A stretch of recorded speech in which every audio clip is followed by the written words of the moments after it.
While the LA Kings continue to sit and wait to take the ice for the start of the second half of the season, the countdown to the trade deadline is on. What will Rob Blake do with the Kings in his first time as tenure as GM, where he's clearly a buyer at the deadline? Plus, we'll talk about how tight the Pacific Division race is getting and some details on Dustin Brown night. All that and more in this edition of Locked On LA Kings. You are Locked On Kings, your daily podcast on the Los Angeles Kings. Part of the Locked On Podcast Network, your team every day.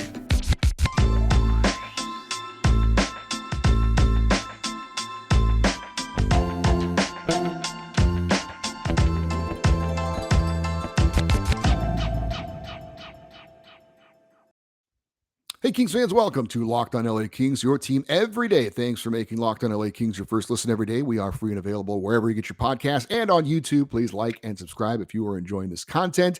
My name is Eddie Garcia. I am your host of Locked On LA Kings. I've worked in sports media for the past 30 years, 20 plus years at the Fox Sports Radio Network. Also, I am the co-host of the Puck Podcast. It's a weekly NHL review show that's been putting out content for the last 16 years, and also, of course, a passionate LA Kings fan for the past 30 years. This episode is brought to you by FanDuel Sportsbook, official sportsbook of Locked On. Make every moment more. Visit FanDuel.com/LockedOn today to get started. We are 3 days away from the LA Kings' first game of the second half of the season and Dustin Brown night. We're also 23 days away, Dustin Brown's jersey number, from the NHL trade deadline coming up on March the 3rd. It's been a while since Kings fans have had a real chance to get excited about the trade deadline, with this team clearly looking to improve while in the thick of things in a playoff spot. Over the next 4 weeks, we're going to be telling you about and debating some of the players the Kings might be interested in and what moves the Kings might be looking to make. Hopefully, this will be interesting and informative at whatever level of Kings fan you may be. So let's start with a big picture look at the Kings and the trade deadline. We'll get more into detail and more into specific players as we get closer to the deadline. But there are two obvious needs for the Kings. You probably know about this already, but a left-handed shooting defenseman and maybe a goaltender. That has been obvious for a while now. The left-handed defense thing, we've known about that since the start of the season and probably beyond that. And while we know what the Kings' needs are, and we even have a pretty good idea at what the players are that they're likely looking at, there's still going to be a bidding process for this, and it's going to be interesting to see where the Kings are and where GM Rob Blake feels the Kings are as they ultimately decide if they're going to pay the asking price for some of these players or not. I don't see the Kings doing anything foolish or desperate to give up something important tomorrow for a piece today, especially for a rental, which is a player on an expiring contract that will just likely play from the deadline to the end of the season and then will leave in the offseason.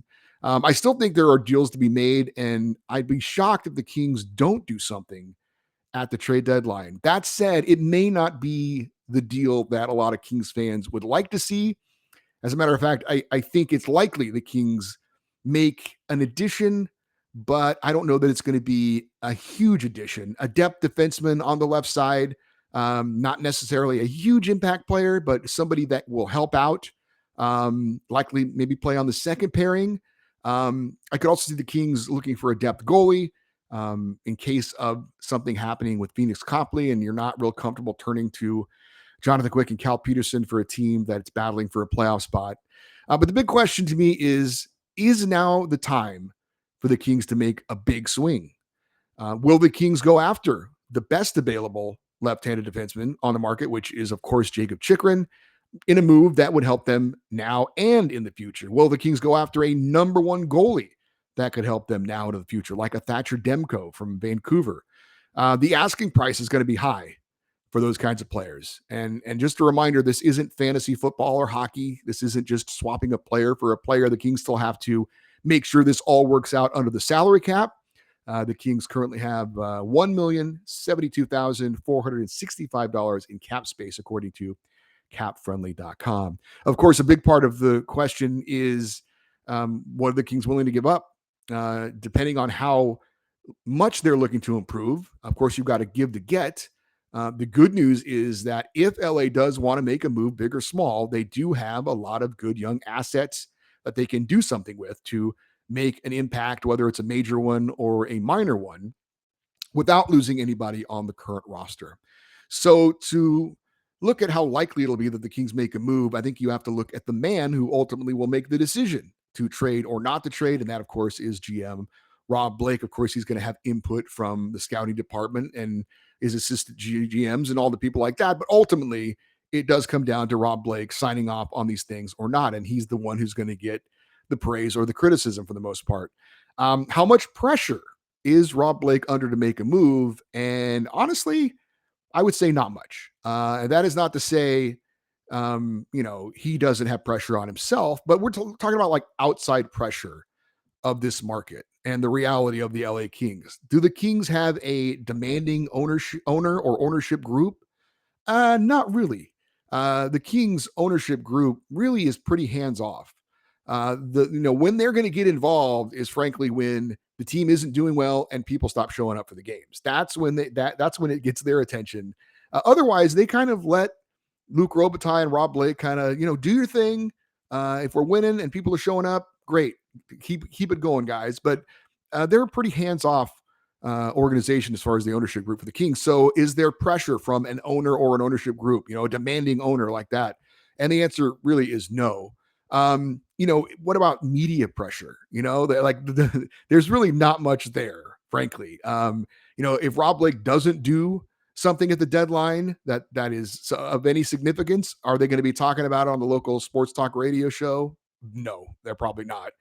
Is there going to be a scathing article written by Helene Elliott in the LA Times? Maybe she would do that, but that's about it, right? It's just this is not an Edmonton or a Toronto or a Boston or a Philadelphia where that's big talk in those media markets if the King or if their teams don't do something at the trade deadline. They're calling for heads to roll and all that kind of stuff. So that just isn't the reality of the situation here in Los Angeles. And, let's be honest, the fan base for the Kings, certainly passionate, loyal. But is it one of the most demanding fan bases out there? Probably not. Are we going to be calling it sports talk radio? Well, they wouldn't even let us on the air, to be honest with you. We want to talk about the Kings. What? Click. No. Are we going to is it a fan base that's going to, not renew their season tickets if Rob Blake doesn't make a big move at the deadline? Probably not. So the outside pressure is not really there for Rob Blake to potentially make a move. Are the fans going to be, some of the fans will be up in arms, right? If he doesn't do something. But like I said, the pressures really just aren't there as it is with some other organizations. But that said, obviously Rob Blake has pressure self-imposed on himself to want to do the best job possible. Clearly he's invested in this organization that he's been a part of for most of his life, both as a player and now in the front office. He's obviously built something very good here in LA and the ultimate goal to win a Stanley Cup. Now, he's not won a cup as a King. He went away and won one with Colorado, but he has never been a part of really, the Kings winning the Stanley Cups that they did when Dean Lombardi was running things. He kind of came on after that. So clearly he would love to add that to his resume. There's no doubt about that. I mean, a Hockey Hall of Famer, has a Stanley Cup, but now as an executive, he's doing well, I would say. He's got a lot of nice things on his resume to this point, but the Stanley Cup obviously is the ultimate thing. So the pressures aren't really there from the outside, but I'm sure they are from within with Rob Blake to want to see this thing through and continue to build on what he's built so far, which has been pretty good. When you do look at maybe some factors that could lead to him potentially making a move, you look at what's going on in the Western Conference right now. And I've talked about this before. It looks like it's pretty wide open. I do think the Kings' future is bright, and we've talked about them. They're a relatively young team. And going into the season, I think we were all hopeful that they would make the playoffs and advance beyond the first round and see what happens, kind of a thing. I don't know that that's changed from what we've seen, frankly, so far this season. I think that's kind of still where we are. I would say the Kings are not likely a major Stanley Cup contender at this point. But again, the West is pretty wide open. You look at Dallas, you look at Winnipeg, Vegas, Seattle. Any of those teams strike fear into you? With all due respect, they're playing well. They're playing better than the Kings, and they've got some very good players. But No, I'm not fearful of any of those teams. I think the Kings could definitely go toe to toe with any of those teams, and I wouldn't be shocked if the Kings knocked them out of the playoffs. So there is potentially an opportunity there because of what's going on in the Western Conference. That is something that could be a factor in what we see as far as Rob Blake making a move or not. Because as I said, there's a lot of other teams out there that are way more desperate than the Kings. There are a lot of teams out there that see their windows closing. That's not the case with the Kings. They're one of the youngest teams in the NHL. I think they're fifth or sixth youngest team in the league. And that's including, some guys like Jonathan Quick, who, is not really contributing at this moment and won't be around after next year. When you've got younger players ready to come in, like a Brant Clark, that's going to make him even younger next year. So the window, again, is not closing for the Kings. Even with veteran guys like Anze Kopitar and Drew Doughty, they've still got quality years left in them. So again, the pressures aren't really there right now for Rob Blake to make a move other than, does he really believe that they're that close? And does the situation with the Western Conference kind of change things? That is something to consider. And something else to consider. Rob Blake's never been in this position before since he's been general manager of the LA Kings. And we're going to specifically talk about that in just a second. But first, I need to remind you that today's episode of Locked on LA Kings is brought to you by FanDuel. You only need one app for your Super Bowl party this year, and that is FanDuel, America's #1 sports book. We are really excited about our new sports betting partner for Locked On because they are the #1 sports book in America. Again, that is FanDuel. And if you're new to FanDuel, that's even better. They have so many great features that make betting on sports fun and easy. Download FanDuel now so you can bet on Super Bowl 57 with a no-sweat first bet. You'll get up to $3,000 back in bonus bets if your first bet doesn't win. FanDuel lets you bet on everything from the money line to point spreads to who will score the first touchdown. FanDuel's Sportsbook app is safe, secure, and easy to use. Best of all, you get paid your winnings instantly. So join FanDuel today at FanDuel.com/locked on and claim your no sweat first bet on Super Bowl 57. That's FanDuel.com/locked on. Make every moment more with FanDuel, official sportsbook partner of the NFL. So I mentioned that this really is the first time that Rob Blake, as general manager, is in the position of being a clear buyer. Now, he was promoted from assistant GM to GM back in 2017, and he has pulled off some big trades, but they've been off-season trades. Kevin Fiala, obviously, this off-season, Victor Arvidsson the previous year. And like I said, the expectations and the pressures on him right now really aren't there.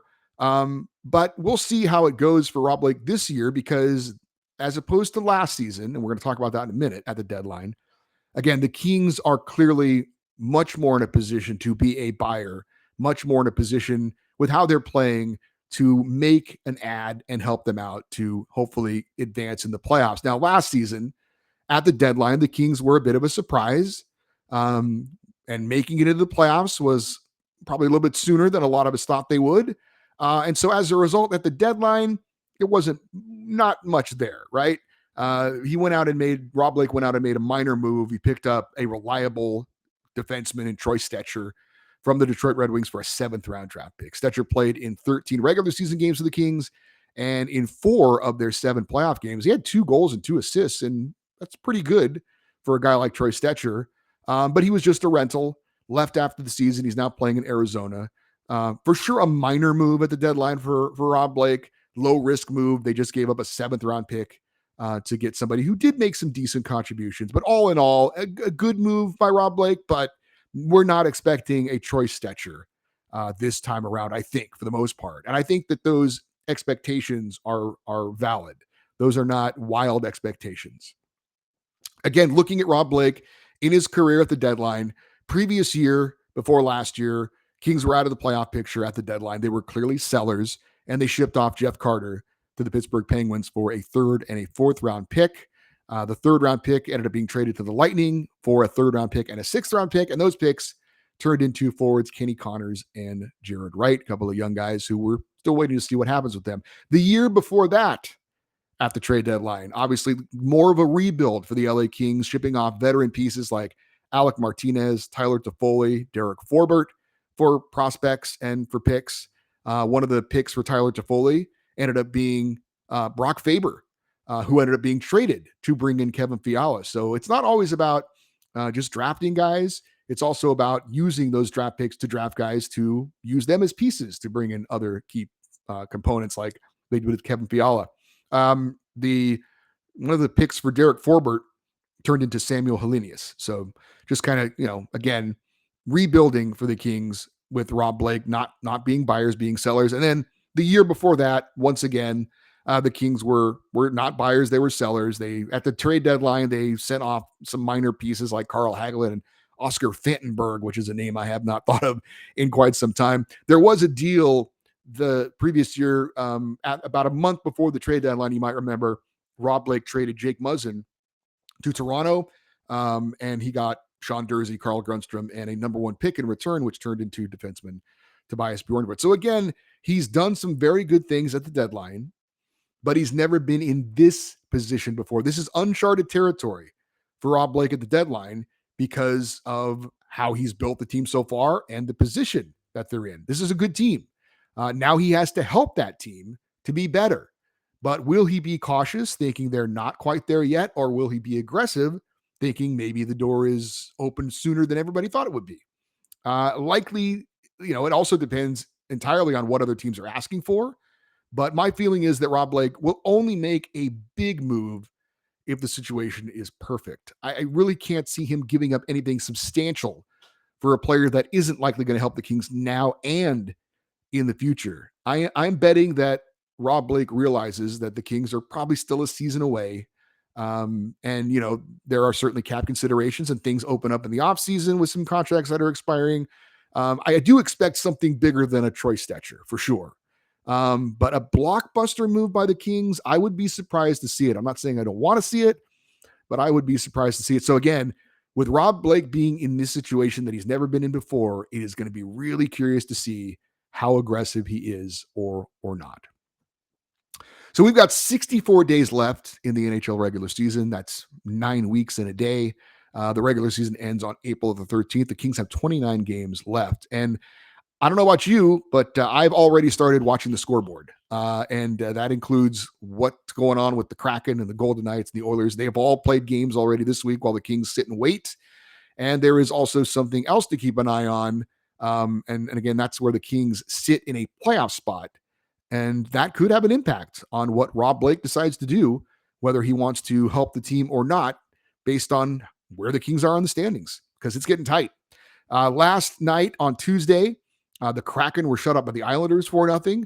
But the Golden Knights knocked off the Predators 5-1, and the Oilers gained ground with a 5-2 win over the Red Wings. So the current Pacific Division standings, Vegas is now on top with 64 points. Seattle is 1 point back in second place with 63 points.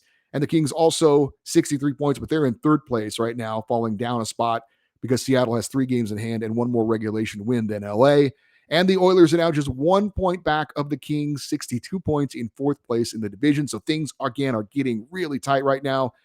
2 points separating first from fourth in the division. And currently all 4 of those teams are in playoff spots. Edmonton right now, the number 1 wildcard team in the Western Conference. We've got more news on Dustin Brown night, some details to pass along, and also want to let you know how you can let your thoughts on Dustin Brown's career be known. We're going to tell you about that in a second. But first, I need to let you know that today's episode of Locked On LA Kings also brought to you by our friends over at Built Bar. Looking for a delicious treat but don't want all the fat and calories? You got to try Built Bar. They are so delicious that you won't think you're eating something that's good for you. Built Bars are covered in 100% real chocolate, and they come in unbelievable flavors like churro, peanut butter brownie, and almond coconut. I'm not sure how Built Bar does it, but these things taste like candy bars, but they're actually healthy for you. 130 calories, 4 grams of sugar, but a whopping 17 grams of protein.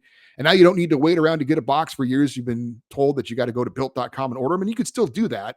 But now you can get them at your local Walmart or Sam's Club. They're in the pharmacy section. In addition to the new flavors, they've got the old reliables as well, like cookies and cream, double chocolate, and coconut puffs. Those are Built Bars, protein bars that taste like candy bars. So Dustin Brown night is, of course, this Saturday. Don't forget the festivities begin at 6 p.m. local time. It's a game against the Penguins. The game starts at 7:30, but if you want to see all the pregame ceremonies, be there in your seat by 6 p.m. There will be the statue unveiling. Apparently, it's going to be located over by the Bob Miller statue. Jersey retirement, of course. We'll get to hear from Dustin Brown himself. And as you probably know, he's not a guy who talks a lot. So I'm really going to be curious to see what he has to say. I'm sure it'll be something very thoughtful, and I think he's going to do a great job with it. But we don't hear Dustin Brown talk a lot, so that's going to be kind of fun. We were told that Radio Hall of Famer Nick Nixon will be the MC of the event, and at least 4 of the 6 players that have had their jerseys retired by the Kings are going to be in attendance for this. Obviously, Luke Robitaille and Rob Blake, but Dave Taylor and Rogie Vachon will be there as well. Still not sure if Wayne Gretzky or Marcel Dion are going to be able to make it. If not, I'm sure they'll have video tributes that they'll play during the game. I did see on Mayor's Manor that for you really old school fans, or if you're an autograph hound, Rogie Vachon is going to be signing autographs over at the LA Live area, the little fan fest they have set up for. That's going to start at 4 p.m. on Saturday. In addition, Hall of Fame TV broadcaster Bob Miller's supposed to be there. Former players that are reportedly going to be there include Alec Martinez, Kyle Clifford, and Jake Muzzin. Those are all active players that are coming for this.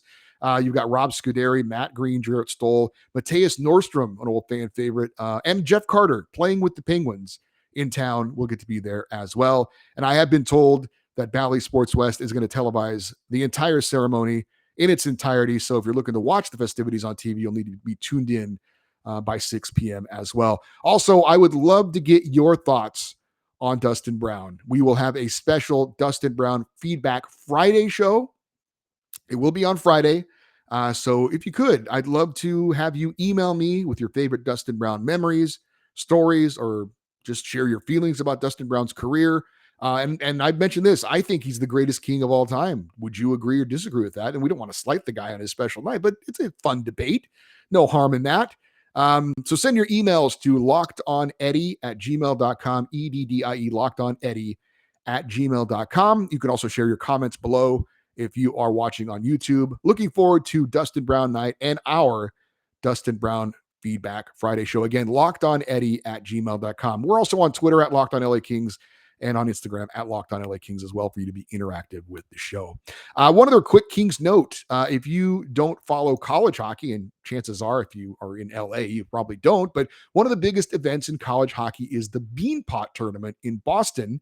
The 4 universities in the Boston area square off every year in a mini tournament. Boston University, Boston College, Northeastern, and Harvard. And if you didn't see it, LA Kings draft pick Alex Laferriere assisted on the overtime game-winning goal for Harvard with 1.5 seconds to go to stun Boston College by a score of 4-3. So Harvard will take on Northeastern in the final.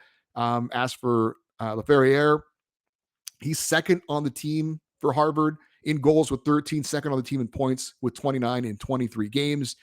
He is a junior, but expected to forego his senior season, signed with the Kings after this season, and will be playing with the Ontario Reign next season. At least that's the expectation. So again, cool to see one of the Kings prospects, Alex Laferriere for Harvard, having a big moment. If you've seen the highlight on Twitter, and if you haven't, check it out. It's definitely worth a look. But he was a 3rd-round pick of the Kings in 2020, Alex Laferriere. Hey, thanks for making Locked On LA Kings your first listen today. And speaking of prospects, your second listen needs to be Locked On NHL Prospects, your daily podcast covering the next generation of hockey superstars leading up to the NHL draft, plus NHL draft rankings and top prospect comparisons for every team. That's Locked On NHL Prospects, available on YouTube and wherever you get your podcasts. I'm Eddie Garcia. Thank you for listening and watching Locked On LA Kings. Have a great day, and as always, go Kings go.